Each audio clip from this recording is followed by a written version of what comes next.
Si hay algo que los creyentes necesitan conocer, es el papel que juega el Evangelio en sus vidas cristianas. Alguien dijo una vez, y yo creo que tenía toda la razón, que el Evangelio no es el trampolín desde el cual nos sumergimos en la piscina del cristianismo y entonces dejamos atrás, después de nuestra conversión, para comenzar a conocer algunas doctrinas más profundas. No, mis hermanos, el Evangelio es el trampolín y el Evangelio es la piscina. No existe ninguna doctrina de las Escrituras que nos lleve más allá del Evangelio. No existe ningún área de nuestras vidas cristianas en la que no tengamos que aplicarnos el Evangelio día tras día. Es imposible madurar en la fe, es imposible luchar eficazmente en contra del pecado, es imposible poner nuestros dones en operación para la gloria de Dios y para la expansión de su reino, a menos que continuemos arraigados en el Evangelio y creciendo en nuestro entendimiento del Evangelio. El problema es que Satanás sabe eso. Él conoce el poder del Evangelio, no solo para la salvación de los perdidos, sino también para el crecimiento y la santificación de los creyentes. Y es por eso, mis hermanos, que Él hará todo lo que esté a su alcance para que tratemos de seguir avanzando en nuestras vidas cristianas, pero dejando a un lado el Evangelio. Como vemos en el texto que vamos a considerar en la mañana de hoy, los invito por favor a ir conmigo a Gálatas capítulo 3. Carta del apóstol Pablo a Gálatas, a los Gálatas capítulo 3. Y vamos a leer los versículos 1 al 5. Dice Pablo: oh Gálatas insensatos, ¿quién os ha fascinado a vosotros, ante cuyos ojos Jesucristo fue presentado públicamente o claramente o vívidamente como crucificado? Esto es lo único que quiero averiguar de vosotros. ¿Recibisteis el Espíritu por las obras de la ley o por el oír con fe? ¿Tan insensatos sois? Habiendo comenzado por el Espíritu, ¿vais a terminar ahora por la carne? ¿Habéis padecido tantas cosas en vano, si es que en realidad fue en vano? Aquel pues que os suministra el Espíritu y hace milagros entre vosotros, ¿lo hace por las obras de la ley o por el oír con fe? Los creyentes que recibieron originalmente esta carta obviamente estaban siendo seducidos por falsos maestros que predicaban un evangelio diferente del que ellos habían abrazado al momento de su conversión. Los promotores de este falso evangelio, que eran llamados los judaizantes, estaban tratando de convencer a estos creyentes de que la fe en Cristo por sí sola no era suficiente para alcanzar el favor de Dios y para seguir avanzando en el camino de la vida cristiana. Es importante creer en Cristo, decían ellos, pero no es suficiente. También es necesario que guarden las leyes, los ritos, las ceremonias del Antiguo Testamento, como la circuncisión, por ejemplo, que es la señal del pacto que Dios hizo con Abraham, o las leyes dietéticas de la ley mosaica, o las fiestas del calendario judío. En otras palabras, mis hermanos, ellos estaban añadiéndole obras a la fe y a la gracia. Lo que Cristo hizo por ti ahora debe ser complementado por lo que tú hagas por Él. Es ese evangelio distorsionado el que Pablo condena en el capítulo 1 de la carta. Vayan conmigo a Gálatas capítulo 1 versículos 6 en adelante. Dice: me maravillo de que tan pronto hayáis abandonado al que os llamó por la gracia de Cristo para seguir un evangelio diferente. Y ahora Pablo aclara que en realidad no es otro evangelio, solo que hay algunos que os perturban y quieren pervertir el evangelio de Cristo. Y ahora escuchen: pero si aún nosotros o un ángel del cielo os anunciara otro evangelio contrario al que os hemos anunciado, que sea anatema. Y esta palabra significa maldito de Dios. Versículo 9: como hemos dicho antes, también repito ahora, si alguno os anuncia un evangelio contrario al que habéis recibido, que sea anatema. Abrazar ese evangelio, que a final de cuentas, dice Pablo, no es ningún evangelio, no es ninguna buena noticia, es colocarse a sí mismo bajo las palabras de condenación que Pablo está pronunciando aquí.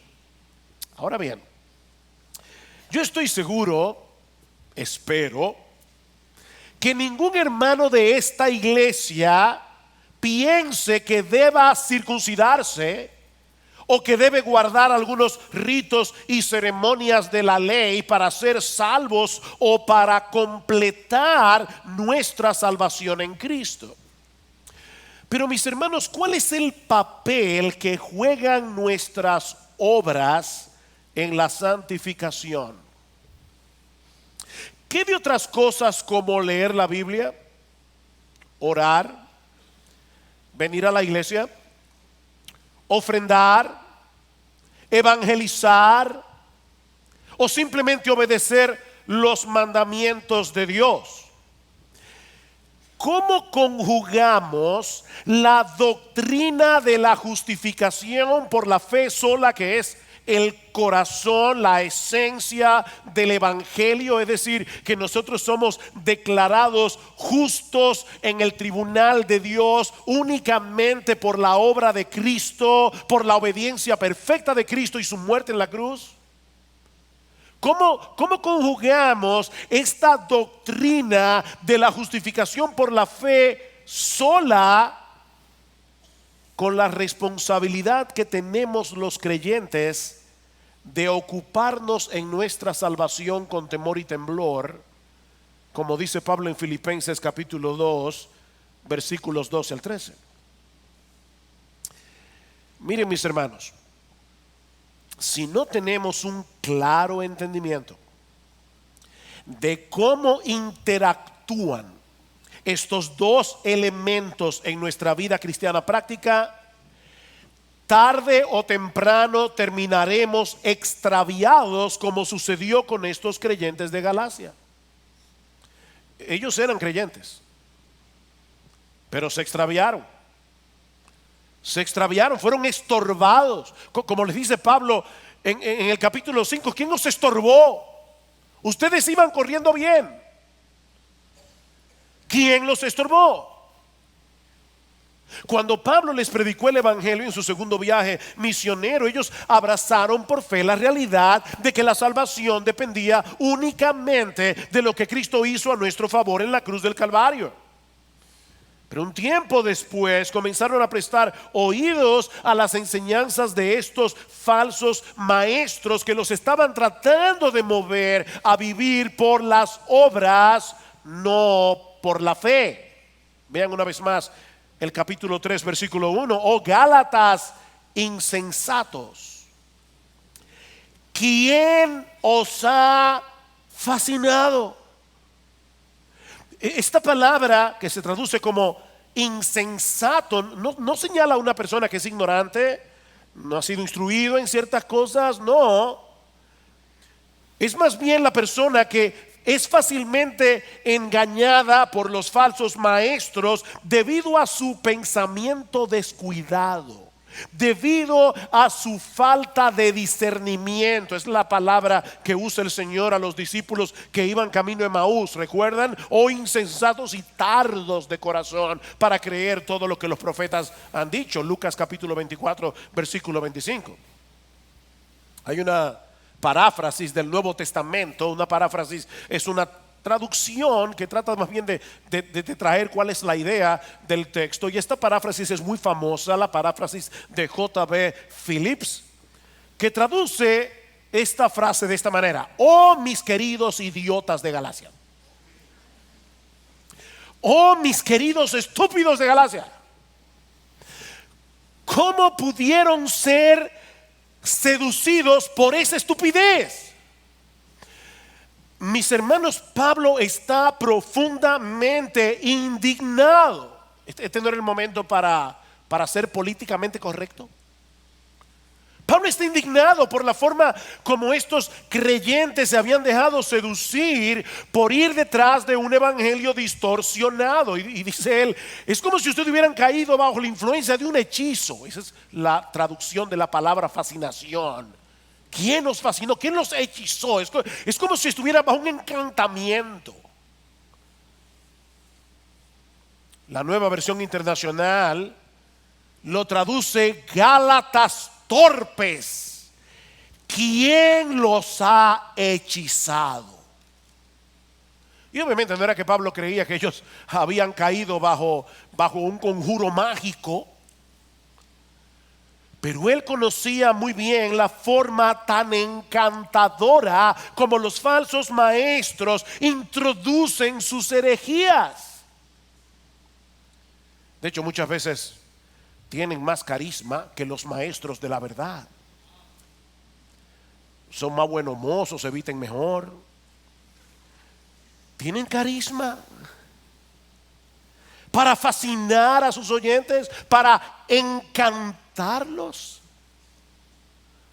al punto de llevarlos a creer en cosas que son completamente absurdas. Estos creyentes necesitaban con urgencia que alguien los ayudara a pensar de una forma adecuada. Y esto es importante, mis hermanos, porque eso es lo que pretendemos hacer cada domingo que nos paramos en el púlpito. Un razonamiento correcto, bien argumentado, puede ser usado por el Espíritu de Dios para romper el encantamiento de un creyente que ha caído bajo la influencia de falsas doctrinas. Dios puede usar eso. Y eso es precisamente lo que Pablo va a hacer en esta sección de la carta a través de 6 preguntas, una detrás de la otra. Pablo está aplicando aquí un tratamiento de choque. 6 preguntas y no responde ninguna, porque él quería que estos cristianos se pusieran a pensar.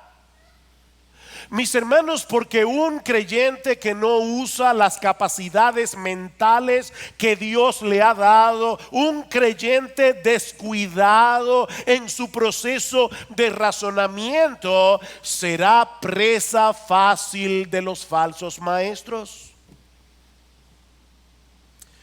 Y lo primero que Pablo les hace ver a través de estas preguntas es que esta combinación de obras más fe o fe más obras es una contradicción del evangelio.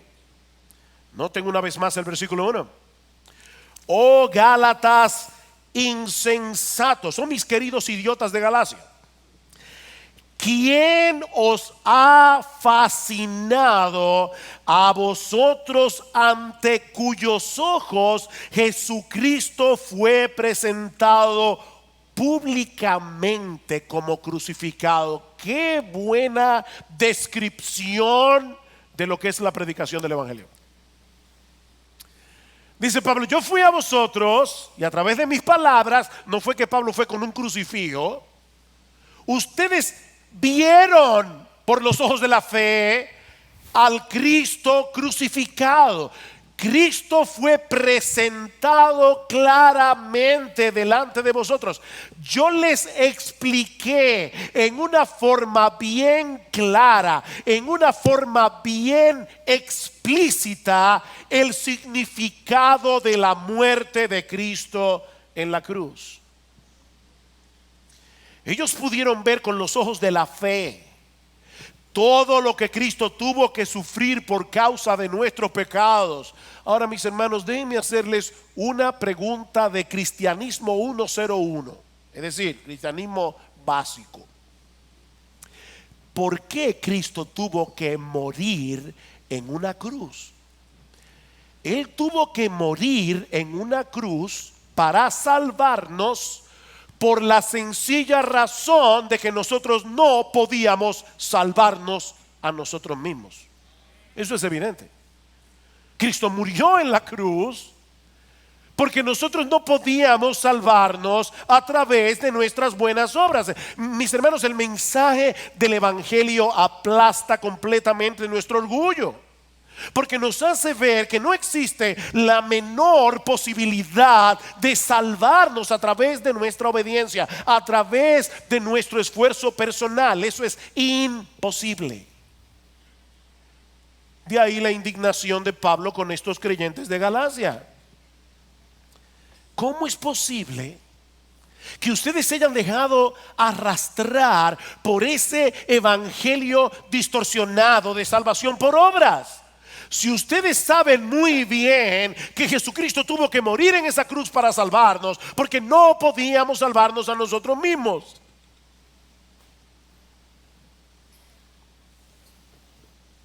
Me acuerdo un hermano de nuestra iglesia que hace muchos años leyó un libro acerca de cómo tienta a Satanás. Y él dijo: wow, ya yo sé cómo es el asunto. Yo no vuelvo a dejar que me engañe. ¿De verdad tú crees que por leer un libro acerca de cómo tienta a Satanás ya tú no vas a pecar más?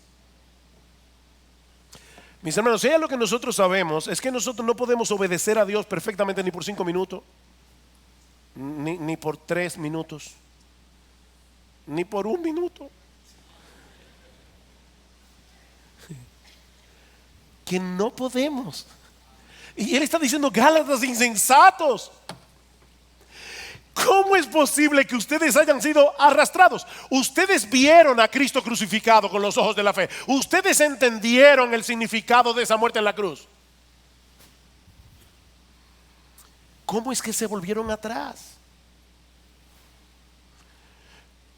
Mis hermanos, y no mis queridos idiotas de IBCJ, no. Mis amados hermanos de IBCJ, esa obra de salvación no necesita de ninguna añadidura de parte nuestra para hacerla más eficaz. ¿Saben por qué? Porque su muerte en la cruz fue más que suficiente para saldar por completo nuestra deuda con la justicia de Dios. No tenemos deudas. Es por eso que Pablo les dice en Gálatas capítulo 2 versículo 21 que tratar de completar esa obra con nuestras obras es hacer nula la gracia de Dios. Vean el versículo 21 del capítulo 2. No hago nula la gracia de Dios, porque si la justicia viene por medio de la ley, entonces Cristo murió en vano. Cristo murió en vano. Fue una muerte innecesaria. Si nosotros pudiéramos contribuir en alguna manera con nuestra salvación, Cristo murió en vano. La ley hubiera sido suficiente para salvarnos. Aquí están los mandamientos, guarden los mandamientos. Pero Cristo tuvo que venir del cielo y morir en la cruz, porque ninguno de nosotros habría podido cumplir a perfección todas las demandas de la ley de Dios, como dice Pablo más adelante en este mismo capítulo, Gálatas capítulo 3 versículo 10, porque todos los que son de las obras de la ley, todos los que están tratando de salvarse a través de las obras de la ley, están bajo maldición. Dios no los está viendo como: qué bien, están haciendo un buen esfuerzo. No, no, no, no, no, están bajo maldición, porque escrito está: maldito todo el que no permanece en todas las cosas escritas en el libro de la ley para hacerlas. Tú quieres salvarte guardando la ley, tienes que guardarlos todos los días, desde la cuna hasta la tumba, perfectamente. Estás bajo maldición. Pero esa combinación de fe más obras no solo contradice el Evangelio, sino que Pablo quiere hacerles ver, en segundo lugar, que también contradice la obra del Espíritu en nosotros. La obra del Espíritu en nosotros. Versículo 2. Esto es lo único que quiero averiguar de vosotros. ¿Recibisteis el Espíritu por las obras de la ley o por el oír con fe? Cuando una persona se convierte al Señor Jesucristo por el poder del Espíritu Santo, el Espíritu Santo viene a morar permanentemente en esa persona. Oigan lo que estoy diciendo. Es por medio de su Espíritu que Cristo abre nuestros ojos para que veamos nuestra condición, para que veamos nuestro pecado, para que entendamos qué fue lo que Él hizo en la cruz del Calvario. El Espíritu Santo hace eso. El Espíritu Santo es el que eficazmente, a través de la predicación del Evangelio, nos mueve a creer en Cristo, y al creer en Cristo, el Espíritu de Dios viene a morar permanentemente en nosotros. Cristo vive en nosotros porque su Espíritu mora en nosotros. ¿Recuerdan en el aposento alto cuando los discípulos estaban todos entristecidos porque el Señor les había anunciado que se iba, y Cristo les dice: yo no los voy a dejar huérfanos, yo vendré a vosotros? ¿Cómo? En el Espíritu. Yo rogaré al Padre y os dará otro consolador, el Espíritu de verdad. Yo no los voy a dejar huérfanos. De hecho, en Gálatas capítulo 4, versículo 6 dice explícitamente: porque sois hijos de Dios, Dios ha enviado el Espíritu de su Hijo a nuestros corazones, clamando: Abba, Padre. El Espíritu de Cristo vive en nosotros. Romanos capítulo 8, versículo 9. Si alguno no tiene el Espíritu de Cristo, el tal no es de Él. La pregunta es: ¿cómo fue que ustedes recibieron el Espíritu? Le está diciendo Pablo. ¿Acaso fue por alguna obra que ustedes hicieron? ¿Es que ustedes de repente decidieron portarse bien y entonces el Espíritu vino a ustedes? ¿Cómo recibieron el Espíritu? ¿Fue por las obras de la ley o fue por el oír con fe? No fue por ninguna cosa que ellos hubieran hecho por Dios, sino por la obra que Dios hizo en ellos a través del Evangelio, por el poder de su Espíritu. Así que, mis hermanos, lo único que ellos hicieron, y todos los cristianos que están aquí, para recibir el Espíritu, fue escuchar el Evangelio con fe. No fue por las obras de la ley, fue por el oír con fe. Pero ahora viene la parte más crucial de este pasaje. Hermanos, esta es la parte más crucial de este pasaje. Versículo 3. Pablo va a decirles ahora que la vida cristiana continúa exactamente como comenzó, a través de la obra del Espíritu en nosotros por medio de la fe. Versículo 3. Tan insensatos sois, habiendo comenzado por el Espíritu, ¿vais a terminar ahora por la carne?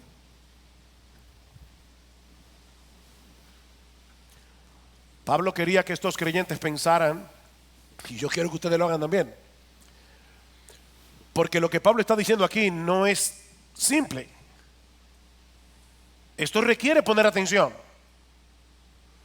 Pablo está introduciendo aquí un nuevo contraste. ¿Se dieron cuenta? En el versículo 2 el contraste era entre las obras de la ley o el oír con fe. ¿Cuál es el contraste en el versículo 3? La carne o el espíritu. Las obras de la ley o el oír con fe. La carne o el espíritu. Ustedes son tan insensatos, les dice Pablo, que quieren terminar en la carne lo que comenzó por el espíritu. Esa es la pregunta. Y Pablo quiere hacerles ver que eso es absurdo. Lo que comenzó por el espíritu debe continuar y terminar por el espíritu. Pero aquí viene la pregunta del $1.000.000. ¿A qué se refiere Pablo al hablar de la carne en este pasaje? En contraste con el espíritu, porque algunas veces la palabra carne se usa en la Biblia para referirse a nuestro cuerpo físico, a este cuerpo de carne. Y vamos a ver que en Gálatas capítulo 2 versículo 20 Pablo usa la palabra carne en ese sentido. Pero otras veces la Biblia usa la palabra carne para referirse a nuestro viejo yo que se deleitaba en el pecado y que no quería someterse a Dios.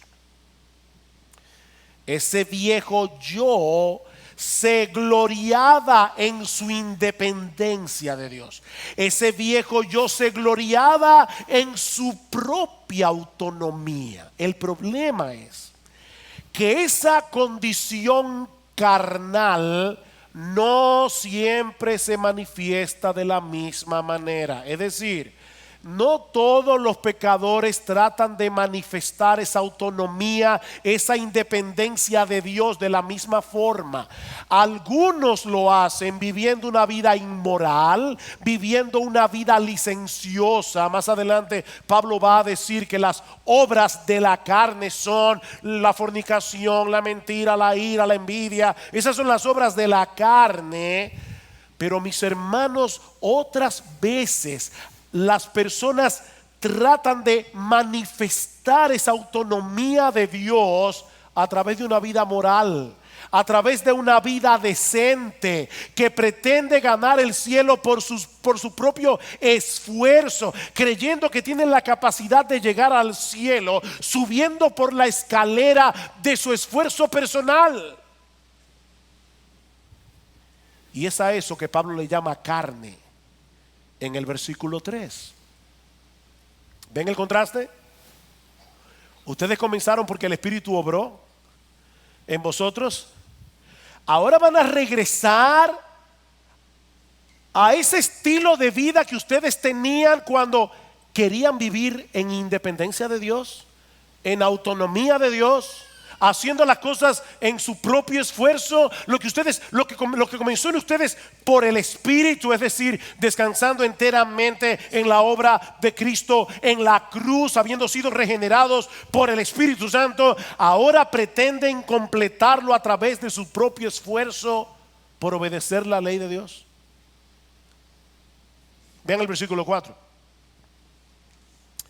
¿Habéis padecido tantas cosas en vano? Si es que en realidad fue en vano.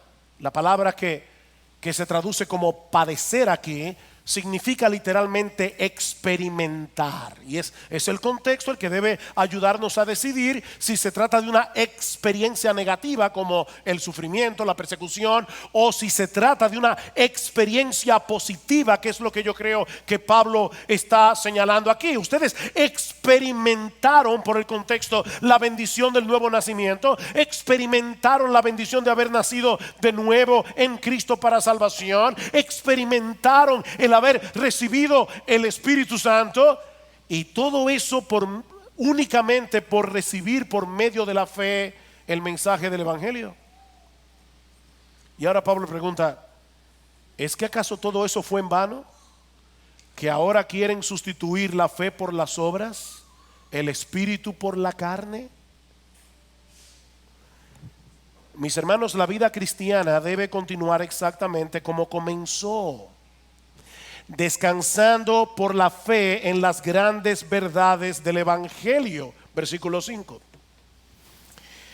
Aquel pues que os suministra el Espíritu y hace milagros entre vosotros, ¿lo hace por las obras de la ley o por el oír con fe?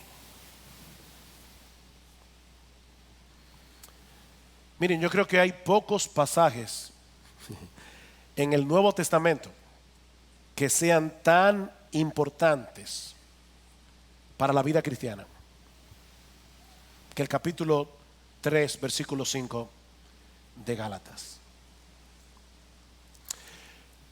Pablo ha venido hablando de lo que ellos habían experimentado en el pasado, ¿se dieron cuenta? Pero ahora se refiere a lo que estaba sucediendo en medio de ellos en el presente. ¿Vieron el cambio del tiempo? ¿Cómo es que Dios nos suministra ahora? Una medida mayor del Espíritu de Dios, de modo que podamos seguir avanzando en nuestras vidas cristianas. ¿Cómo es que eso pasa? Es por esforzarnos lo más que podamos en obedecer a Dios, ¿o es por el oír con fe?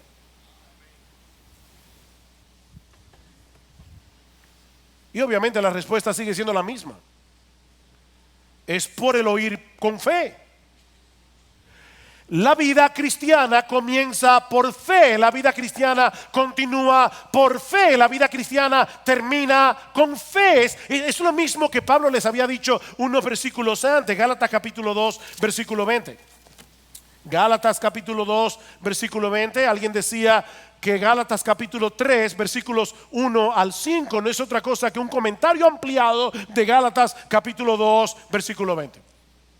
Así que lean Gálatas 2:20, que yo sé que ustedes conocen muy bien, algunos de memoria. Lean Gálatas 2:20 teniendo en cuenta todo lo que hemos dicho ya de Gálatas 3. Dice Pablo: con Cristo he sido crucificado. Y obviamente el pronombre tácito y sobreentendido es yo. Con Cristo yo he sido crucificado. De manera que ya no soy yo el que vive. Déjenme hacerles una pregunta. Mis hermanos, ¿quién es el yo que ha sido crucificado con Cristo? La respuesta es el viejo yo insubordinado que se gloriaba en su autonomía, el que quería hacer las cosas en sus propias fuerzas para llevarse la gloria, porque el que recibe el poder, el que da el poder, recibe la gloria, ¿verdad? El que da el poder, recibe la gloria. Si yo hago las cosas, los niños, una de las primeras cosas que aprenden a decir es yo solo. Ellos quieren hacer las cosas por sí mismos.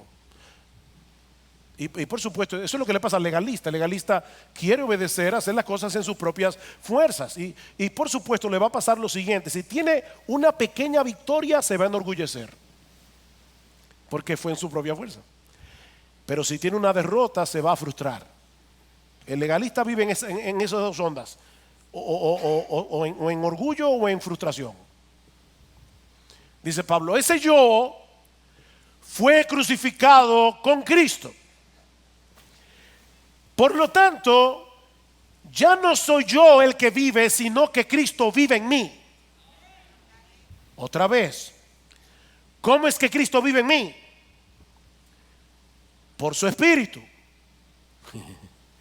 Ya no vivo yo, es Cristo el que vive en mí. ¿Significa eso que ya yo no tengo ninguna responsabilidad en cuanto a mi vida cristiana? Lo único que yo tengo que hacer es quedarme tranquilo para que Cristo viva su vida en mí. No. Sigan leyendo. Y la vida que ahora vivo en la carne, perdonen otra vez que sea tan necio, pero ahora el necio soy yo, lo admito. ¿Quién es el sujeto tácito y sobreentendido de su oración? La vida que ahora vivo, ¿Quién?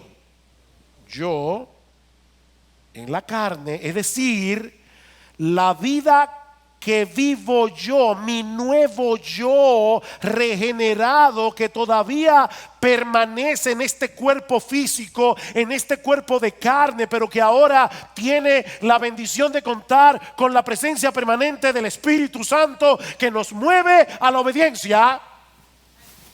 Entre paréntesis. La vida que ahora vivo yo, mi nuevo yo, el regenerado, no el degenerado, sino el regenerado, la vivo por fe. Yo la vivo por fe en el Hijo de Dios, el cual me amó y se entregó a sí mismo por mí. ¿Cuál es la clave de mi nueva vida en Cristo?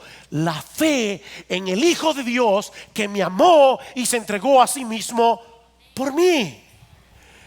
Mis hermanos, lo que Pablo está diciendo aquí es lo siguiente: soy yo el que tiene la responsabilidad de vivir la vida cristiana. Así como nadie se arrepintió por mí, ni creyó por mí cuando yo vine a Cristo en arrepentimiento y fe, nadie puede obedecer por mí, nadie puede leer la Biblia por mí, ni orar por mí, ni venir a la iglesia por mí, ni luchar contra el pecado por mí. Nadie puede hacer eso. Eso lo tenemos que hacer tú y yo. Pero ahora hay dos elementos en el creyente que cambian por completo la naturaleza de nuestra obediencia a Dios. La primera es que ahora no hago ninguna de esas cosas para ganarme el favor de Dios, sino con la tranquilidad de que ya tengo por completo su favor únicamente por causa de la obra de Cristo en la cruz del Calvario. Esa es la gran diferencia entre el legalista y el cristiano. El legalista obedece para ser aceptado por Dios, mientras que el creyente obedece con la gratitud y el gozo de saber que ya fue aceptado. Hay una diferencia. Fuimos aceptados por los méritos de otro, no por los nuestros, sino por los de nuestro bendito Señor y Salvador Jesucristo. Noten lo que dice Gálatas capítulo 5 versículo 6, y me encanta este texto. Dice: porque en Cristo Jesús, perdón, versículo 5, porque nosotros por medio del Espíritu esperamos por fe la esperanza de justicia. Wow, aquí están todos los elementos. Nosotros por medio del Espíritu, esperamos por la fe la esperanza de justicia. Por la obra del Espíritu en mí, yo estoy seguro que el día que yo me presente en la presencia de Dios, yo voy a ser aceptado como justo en su presencia. ¿Cómo yo sé eso? Por la fe. Porque el Espíritu de Dios que mora en mí me lo asegura por su palabra.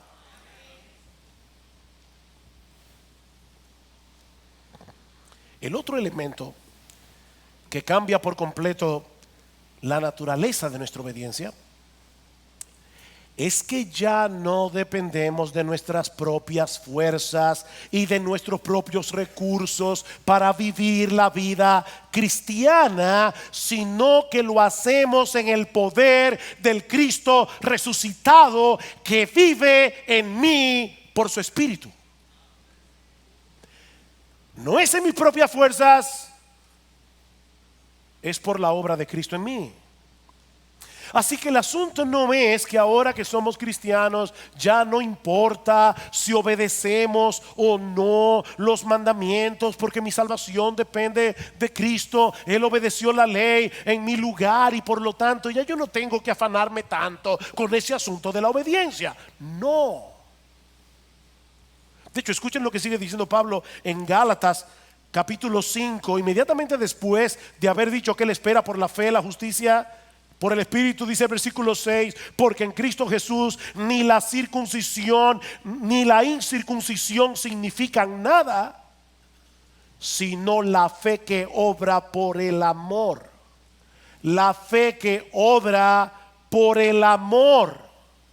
Somos salvos únicamente por medio de la fe, pero la verdadera fe es una fe que produce obras de amor a Dios y de amor al prójimo. Si una fe no produce obras, es una fe muerta, y una fe muerta no va a salvar a nadie. La fe obra por el amor. Versículo 13, porque vosotros, 5:13, porque vosotros, hermanos, a libertad fuisteis llamados, solo que no uséis la libertad como pretexto para la carne, sino servíos por amor los unos a los otros, porque toda la ley en una palabra se cumple en el precepto: amarás a tu prójimo como a ti mismo. Ven el punto, no es que ya a mí no me importa la ley, es que ahora yo tengo un nuevo impulso para cumplir la ley, no perfectamente, pero sí sinceramente. Esa obediencia es el fruto de la presencia del Espíritu en nuestra vida. Versículo 16, digo pues, andad por el Espíritu, andad en dependencia del Espíritu, andad descansando en los recursos que da el Espíritu, en la presencia del Espíritu en su vida. ¿Y saben qué pasará? No cumpliréis el deseo de la carne. Yo sé que la Reina Valera del 60 lo dice como un mandamiento: y no satisfagáis los deseos de la carne. El problema es que la palabra aquí se puede traducir de las dos maneras, y es el contexto el que debe decidir. Y yo creo, por el contexto, que lo que Pablo está diciendo es como la Biblia de las Américas lo traduce: andad por el Espíritu y no cumpliréis el deseo de la carne, porque el deseo de la carne es contra el Espíritu y el del Espíritu es contra la carne, pues estos se oponen el uno al otro, de manera que no podéis hacer lo que deseáis. Algunas personas dicen: pastor, yo no debo ser cristiano porque mire la lucha que yo tengo en mi interior. Óyeme bien, esa lucha probablemente es el síntoma más evidente que tú tienes de ser cristiano. Hay una guerra porque el pecado todavía mora en mí. Pero si sois guiados por el Espíritu, no estáis bajo la ley. Ya yo no obedezco por temor al castigo. Ya yo no obedezco porque pienso que me va a caer un rayo del cielo si no obedezco a Dios. Lo hago por la presencia del Espíritu en mi vida, no en mis propias fuerzas. Mis hermanos, es esa misteriosa interacción la que vemos una y otra vez en el Nuevo Testamento. Yo sé que alguno va a decir: pastor, me voy de la iglesia hoy con dolor de cabeza.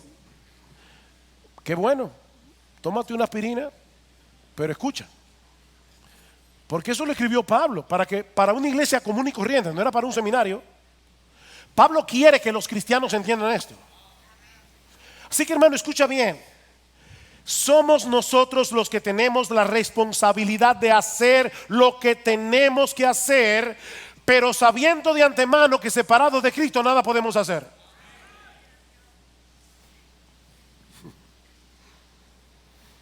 ¿Tú oíste eso? Somos nosotros los que tenemos que hacer lo que tenemos que hacer, pero sabiendo de antemano que separados de Cristo nada podemos hacer. Tenemos que vivir en dependencia del Espíritu que vive en mí y que obra en mí. Oigan estos textos rápidamente. Colosenses 1:29. Y con este fin también trabajo, dice Pablo, esforzándome. Yo trabajo esforzándome según su poder que obra poderosamente en mí. Yo trabajo, yo me esfuerzo, amparado en ese poder. Colosenses 2:6-7. Por tanto, de la manera que recibisteis a Cristo Jesús el Señor, por la fe, ¿verdad? Andad así en Él. Debe continuar como comenzó. Tú lo recibiste por la fe a Cristo. Sigue así. Filipenses 2. 12 al 13. Así que, amados míos, tal como siempre habéis obedecido, no solo en mi presencia, sino ahora mucho más en mi ausencia, ocupaos en vuestra salvación con temor y temblor. ¿Quién es el que debe ocuparse en mi salvación con temor y temblor? Yo. Porque Dios es quien obra tanto el querer como el hacer en nosotros por su buena voluntad. Ocúpate, porque Dios obra. La obra de Dios no debe llevarme a no hacer nada, sino a ocuparme en mi salvación con temor y con temblor. Primera de Pedro 4:10. Según cada uno ha recibido un don especial, úselo sirviéndoos los unos a los otros como buenos administradores de la multiforme gracia de Dios. El que habla, que hable conforme a las palabras de Dios.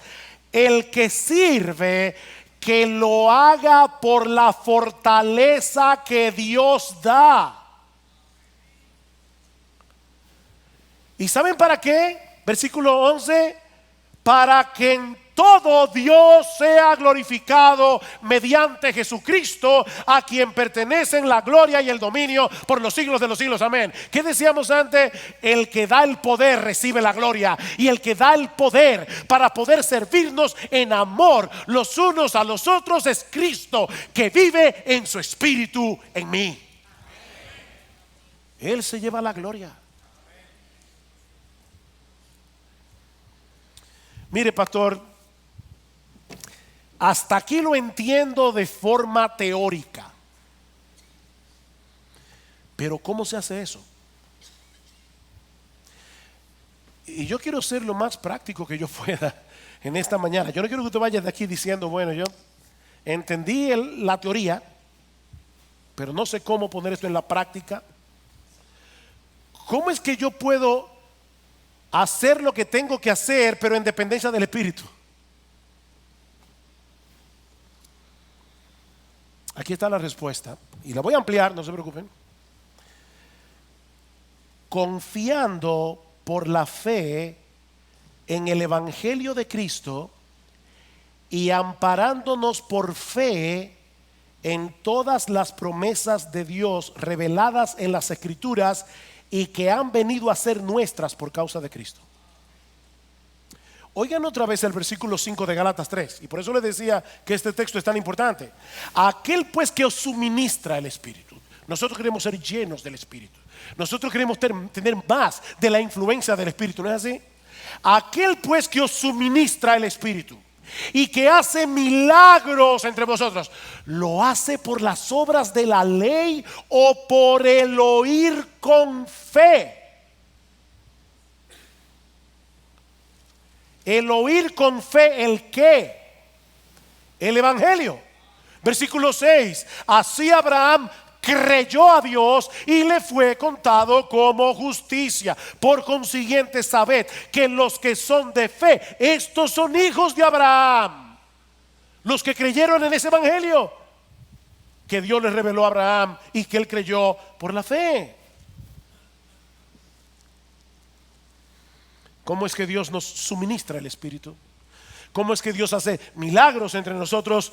Por el oír con fe el Evangelio de Cristo, por ampararnos por fe en todas las promesas de Dios reveladas en las Escrituras y que han venido a ser nuestras por causa de Cristo. Segunda a los Corintios capítulo 1 versículo 20. Todas las promesas de Dios son en Él sí y en Él amén. Si tú no estás en Cristo, las promesas de Dios no son para ti. Pero si tú estás en Cristo, Él compró todas esas promesas con su sangre para ti. Déjenme poner un ejemplo práctico. No se preocupen que vamos a terminar, creo que a tiempo. No se afanen. Un ejemplo práctico. Vamos bien. Todos aquí seguramente han escuchado alguna vez la regla de oro, ¿verdad?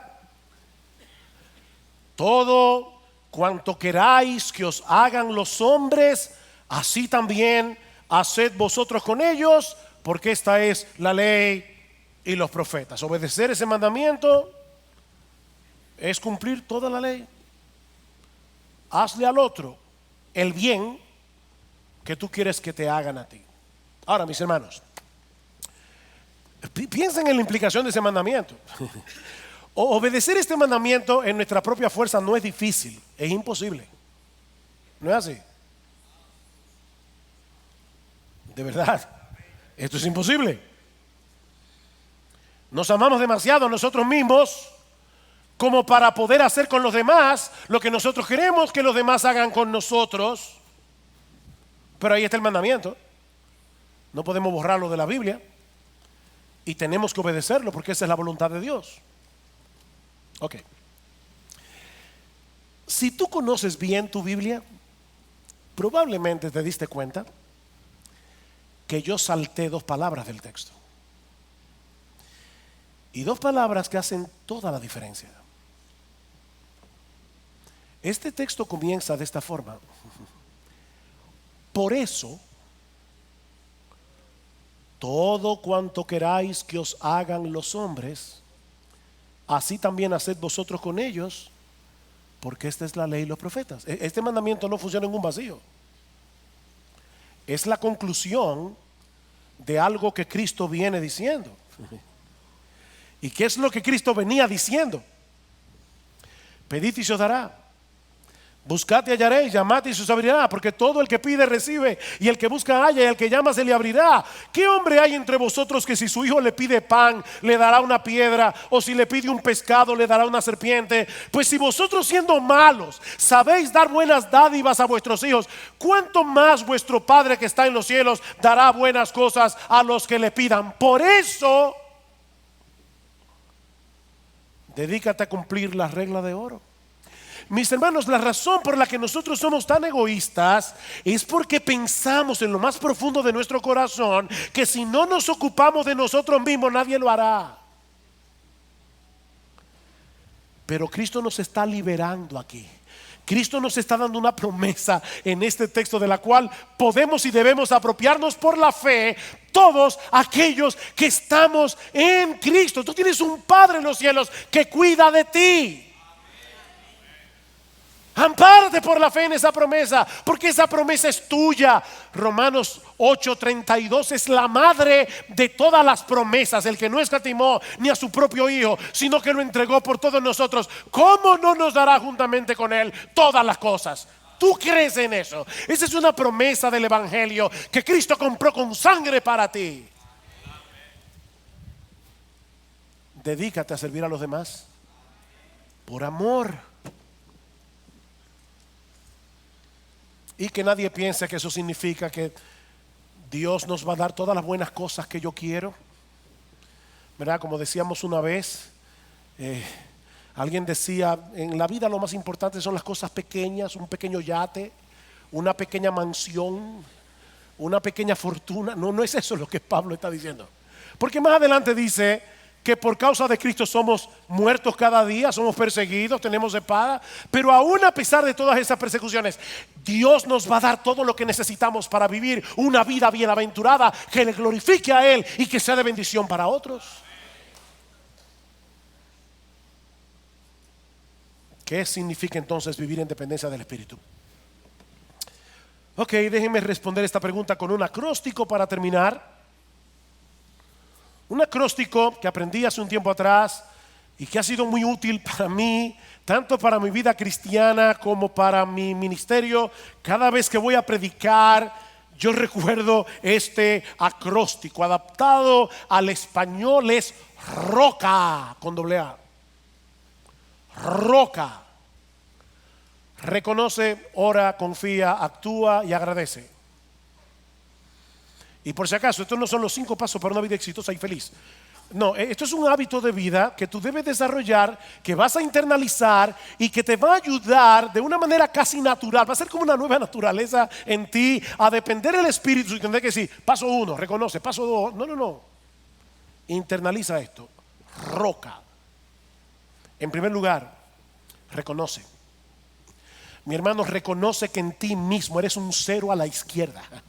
Reconoce que no tienes capacidad alguna para vivir tu vida cristiana. cristiana una y otra vez trae a tu mente la figura que usa Jesús en Juan capítulo 15: permaneced en mí y yo en vosotros. Como el pámpano no puede llevar fruto por sí mismo si no permanece en mí, así tampoco vosotros si no permanecéis en mí. Yo soy la vid, vosotros los pámpanos. El que permanece en mí y yo en él, este lleva mucho fruto en la permanencia, porque separados de mí nada podéis hacer. Es por eso que se llama el fruto del Espíritu. ¿Se dieron cuenta de la diferencia en Gálatas? Las obras de la carne, el fruto del Espíritu, que se produce cuando tú dependes de Jesús. Así que en primer lugar, reconoce, mi hermano, reconoce. Miren, créanme, cada vez que yo voy a pararme a predicar, voy a revelar algo muy íntimo de mi corazón, pero cada vez que yo voy a pararme a predicar, yo recuerdo: Señor, yo sé que no importa cómo yo predique, no importa cómo yo presente el mensaje, si tu Espíritu Santo no hace algo, los muertos no van a vivir y los cristianos de esta iglesia no van a ser edificados. Eso solamente puede hacerlo el Espíritu Santo. No hay un hombre que tenga esa capacidad. Reconoce eso. En segundo lugar, ora, mi hermano, clámale a Dios conforme a lo que Él ha prometido en su palabra, que te conceda la gracia que tú necesitas para vivir para Él, para poder obedecerle, para poder amar a otros con un amor incondicional. Ora. Escucha cómo Pablo oraba por los creyentes de Colosa. Y apropiate de esa oración para orar por ti y para orar por otros. Por esta razón también nosotros, desde el día que lo oímos, no hemos cesado de orar por vosotros y de rogar que seáis llenos del conocimiento de su voluntad, en toda sabiduría y comprensión espiritual, para que andéis como es digno del Señor, agradándole en todo, dando fruto en toda buena obra y creciendo en el conocimiento de Dios, fortalecido con todo poder según la potencia de su gloria.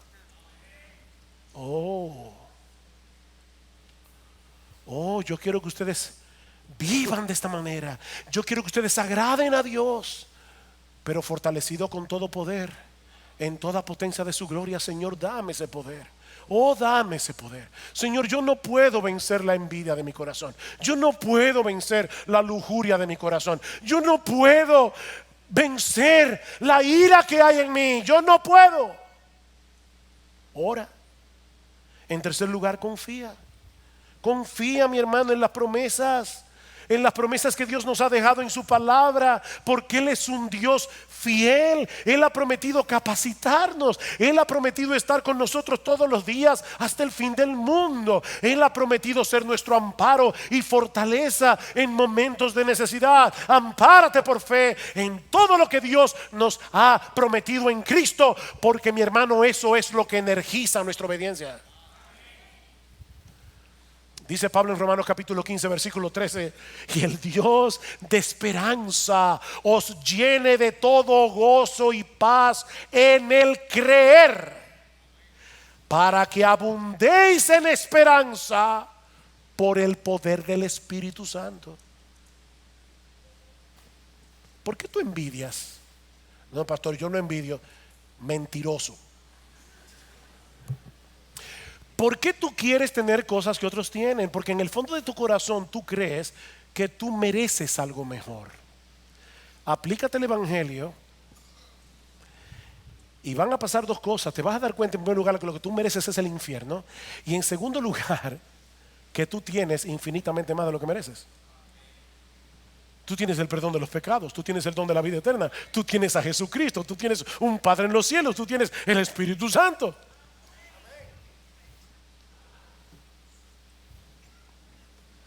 Ay, pastor, ese es mi problema. Se me hace tan difícil confiar, porque mi fe es tan débil. Permítanme compartir con ustedes una historia que yo espero que te sea de ayuda si estás luchando en este momento con este asunto de la fe. Y no he acabado el acróstico, estamos en Reconoce, ora, confía. Uno de los más grandes teólogos norteamericanos del siglo XIX fue Robert Louis Dabney. En los últimos años de su vida, Dabney quedó ciego y en mucha debilidad. Y sabiendo que le quedaba poco tiempo de vida, Dabney le escribió una carta a otro teólogo, amigo suyo, Clement Reed Vaughan, preguntándose en esa carta si él tendría una fe lo suficientemente fuerte cuando tuviera que enfrentarse con la muerte.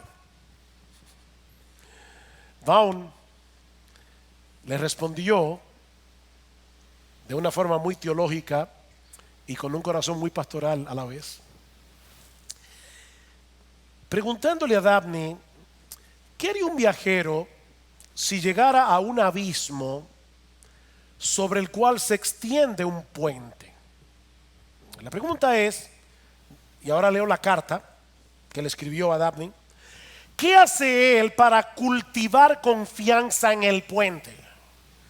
Él revisa el puente, se inclina, lo examina. Él no se para en la cabeza del puente dejando que sus pensamientos giren con curiosidad en su mente a ver si él tiene la confianza necesaria para cruzar el puente. ¿Ven el punto? Él se está enfocando en el puente, no en su confianza. Examina el puente, no tu fe. Y si su examen del puente le proporciona cierta confianza, pero aún así quiere más, ¿cómo hace crecer su fe? Dice él, sigue examinando el puente. Ahora, mi querido amigo, oigan qué palabras más sabias. Mi querido amigo, deja que tu fe se ocupe de sí misma por un tiempo y tú piensas solamente en aquel en quien se te ha concedido depositar tu confianza. Piensa en el poder del Maestro, piensa en su amor, piensa en lo interesado que Él está en el alma que le busca y que no se consuela hasta que lo encuentra. Piensa en lo que Él ha hecho, en su obra, porque su sangre es más poderosa que todos los pecados de todos los pecadores que alguna vez hayan existido. A fin de cuentas, oigan esto, el gran teólogo que era Dabney, el gran teólogo es como cualquier otro de los hijos de Dios, y escuchar el sencillo evangelio es tan esencial para su consuelo como lo es para la criada que ordeña la vaca o para el joven que ara la tierra. Que Dios te dé gracia, mi amigo, no para poner demasiado énfasis en tu fe, sino para aferrarte al fundamento de tu confianza. Cristo, su obra y toda su aptitud personal para ser el refugio de un pecador. La fe es solo el ojo para verlo. He estado orando para que Dios calme tu dolor mientras avanzas y te permita ver el gozo del evangelio en cada paso. Adiós. Dios esté contigo conforme a su voluntad y piensa en el puente. Piensa en el puente. Reconoce, ora, confía, actúa. Actúa. Como decíamos al principio de este mensaje, la obra de Dios en nosotros no elimina la responsabilidad que nosotros tenemos de obrar, pero no amparados en nuestras propias fuerzas, porque no tenemos ninguna, sino amparados en la fuerza que viene de Él. Y me encanta cómo Pablo aplica esto en su propia vida. Dice él a los corintios: yo soy el más insignificante de los apóstoles, que no soy digno de ser llamado apóstol, porque yo perseguí a la iglesia de Dios. Pero por la gracia de Dios yo soy lo que soy, y su gracia para conmigo no resultó vana. Antes bien, he trabajado más que todos ellos, pero no yo, sino la gracia de Dios en mí. Actúa. Y finalmente, agradece. Agradece. Dale gracias al Señor por cada victoria, por más pequeña que sea, en el pecado. por cada paso en el camino de la obediencia, por pequeño que sea, por cada servicio de amor. Sí, yo sé que uno sirve y se pregunta, ¿habrá sido con una buena motivación? Mis hermanos, muchas veces las motivaciones vienen mezcladas. Pero sirve en amor. No te quedes paralizado por el problema de las motivaciones. Sirve en amor orando. Y da gracias después que lo hagas. Porque al hacerlo, te recordarás constantemente a ti mismo de que no fue en tus propias fuerzas que lo hiciste, sino por la obra de su Espíritu en ti. Eso es vivir en dependencia del Espíritu. No se trata de dejar de hacer lo que tienes que hacer esperando que Dios haga la obra. Es hacer lo que tienes que hacer confiando en lo que ya Dios hizo a nuestro favor por medio de la obra redentora de Cristo y en lo que Él ha prometido seguir haciendo por medio de su Espíritu que mora en ti, si eres un verdadero creyente. La vida cristiana es una vida de fe, de principio a fin, pero no de una fe que descanse en la fe. No es una fe que descanse en la fe. Es una fe que descansa enteramente en Cristo y en lo que Él hizo a nuestro favor en la cruz.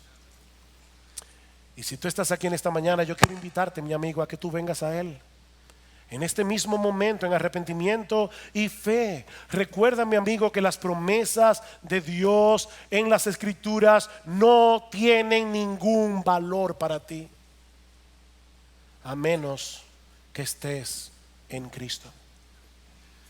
Es en Él que todas las promesas del Padre son sí y amén. No sigas intentando hacer en tus propias fuerzas lo que solo se puede hacer en el poder del Espíritu Santo. Humíllate ante el trono de Dios. Clama por misericordia. Confía únicamente en la obra que Cristo hizo en la cruz para salvar a pecadores. Y yo te aseguro, con la autoridad de la palabra de Dios, que la misericordia y el perdón te serán otorgados en esta misma hora, solo por gracia, solo por Cristo, solo por medio de la fe. Termino con estas palabras de bendición para todos aquí. Y el Dios de paz, que resucitó de entre los muertos a Jesús, nuestro Señor, el gran pastor de las ovejas, mediante la sangre del pacto eterno, os haga aptos en toda buena obra para hacer su voluntad, obrando Él en nosotros lo que es agradable delante de Él, mediante Jesucristo, a quien sea la gloria por los siglos de los siglos.